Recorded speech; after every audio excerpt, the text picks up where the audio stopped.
Hello students, next हम discuss करेंगे example number 3। क्या कह रहा है? Find the centre and radius of circle. तो इक्वेशन क्या है हमारे पास? इस बार इक्वेशन गिवन है, हमें सेंटर और रेडियस निकालनी है।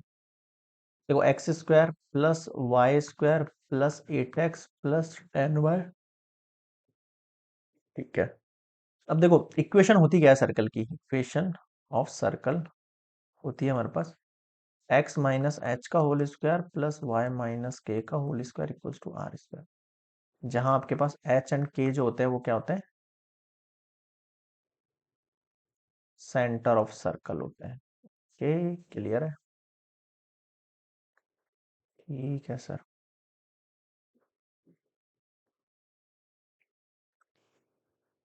ओके, एच एंड के क्या हो गया हमारे पास? सेंटर ऑफ सर्कल हो गया। अब आप इधर देखो, इधर आपको कुल मिला के इस तरीके से होल स्क्वायर के अंदर पैक करना है। तो कैसे करोगे? देखो इधर मुझे एक्स को एक्स स्क्वायर की जरूरत है, प्लस 8x की जरूरत है। ठीक है।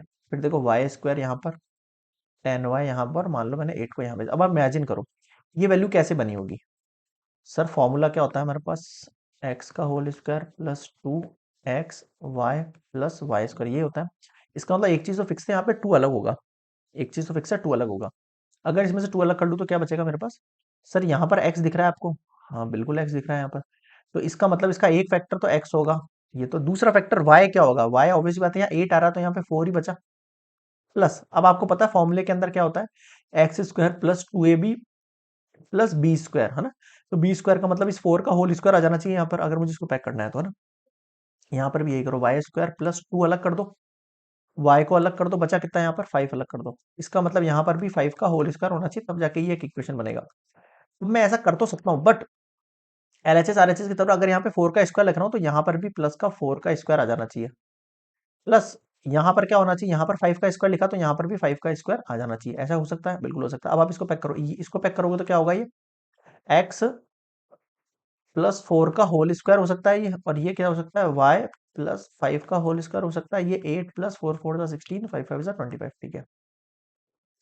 एक्स प्लस 4 का whole square plus Y plus 5 का whole square equals to, add कर दो इनको, कितना हो जाएगा? देखो ये हो गया आपके पास 24 प्लस 25, हाउ मच?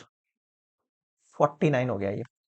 ठीक है। अब मैं क्या लिख सकता हूँ? देखो इसको x माइनस माइनस 4, फिर होल स्क्वायर लगा दूं, भाई प्लस है ना तो माइनस माइनस प्लस हो सकता है। यहाँ भी ये करो, y माइनस माइनस 5, फिर होल स्क्वायर लगा दूं। 49 की जगह 7 का स्क्वायर। अब आप इसको अगर इससे इक्वेशन से कंपेयर करोगे तो आप यहाँ पे देख पा रहे होंगे कि h का वैल्यू कितना हो गया? -4 हो गया।